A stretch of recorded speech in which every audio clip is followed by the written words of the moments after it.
નમસ્કાર ખેડૂત મિત્રો, કૃષિ રાહત પેકેજ અને ટેકાના ભાવની ખરીદી જે સરકારે કરી છે એ ખેડૂતના ખાતાની અંદર જમા થવા લાગી છે. તો તમારે જમા થઈ કે કેમ એ કોમેન્ટ બોક્સમાં જણાવતા રહેજો. આજે જાણીશું કે તમારું આધાર કાર્ડ કઈ બેંક સાથે જોડાયેલું છે, ત્યારબાદ છે કઈ રીતે ઓનલાઈન સીડિંગ ઓફિશિયલ વેબસાઇટ ઉપર કરી શકાય એ પણ જાણીએ. કારણ કે ઠેકાની સહાયમાં એમાં છેલ્લે આધાર કાર્ડ જે બેંક સાથે જોડાયેલું હોય તેમાં સહાય આવતી હોય છે. તો ચાલો જાણીએ.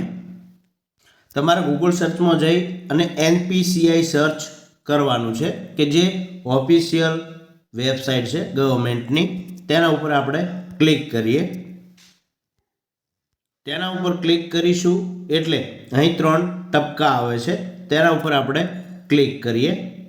તેના ઉપર ક્લિક કરીએ એટલે અહીં કસ્ટમર લખેલું આવશે. તો આપણે અહીં કસ્ટમર ઉપર જોઈએ તો કસ્ટમરની અંદર ક્લિક કરીશું તો ભારત આધાર બેઝ ઇનેબલ લખેલું આવશે BSE. તો તેના ઉપર આપણે ક્લિક કરીએ.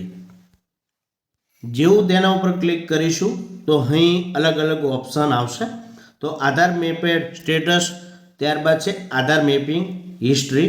તો તેના ઉપર આપણે ક્લિક કરીએ. અહીં બાજુમાં એક ખુલી જશે, આપ જોઈ શકો છો. અહીં તમારો આધાર નંબર નાખી દો, ત્યારબાદ જે કેપ્ચા આવે છે અહીં નાખો અને ચેક સ્ટેટસ ઉપર ક્લિક કરો એટલે OTP તમારો જે આધાર કાર્ડ હશે તેની સાથે આવશે. તો જે OTP આવે છે તમે નાખી દેજો. ત્યારબાદ તમને અહીં બતાવી દેશે અહીં તમારો આધાર કાર્ડ DBT ઇનેબલ છે, ચાલુ છે, બેંક ઓફ બરોડા, કઈ તારીખે કરાયું હતું લાસ્ટ અપડેટ 25/5/2017, બરાબર છે. એ તમામ વિગતો અહીં તમને દેખાશે એટલે તમને ખ્યાલ આવી જશે કે કઈ બેંક સાથે સીડિંગ થયેલું છે.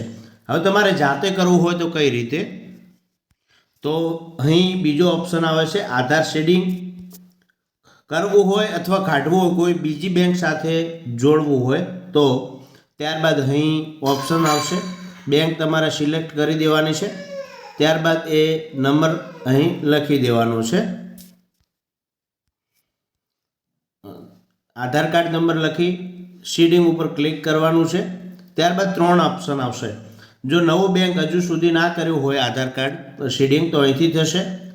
એ જ બેંકની અંદર ખાતું એ જ હોય, દાખલા તરીકે same bank with another account એટલે ખાતા નંબર બીજો હોય તો અહીં, અને ત્રીજા નંબરમાં અન્ય બેંકમાંથી બેંક ઓફ બરોડામાંથી SBIમાં તમારે સીડિંગ કરવાનું હોય તો તમારે 3 ઉપર ક્લિક કરવાનું છે. કર્યા બાદ એકાઉન્ટ નંબર એ બંને સબમિટ કરી અને નીચે સબમિટ ઉપર ક્લિક કરવાનું છે. અને જો કાઢવું હોય હાલની બેંકની અંદરથી સીડિંગ તો ડી-સીડિંગ લખેલું આવે છે, તેના ઉપર તમારે ક્લિક કરવાનું રહેશે. તો અહીંથી તમે એ સીડિંગની પ્રોસેસ કરી શકશો. આપને આ વિડીયો ખૂબ ઉપયોગી બન્યો હશે. નીચે કોમેન્ટ બોક્સમાં જણાવતા રહેજો. થેન્ક યુ, આભાર.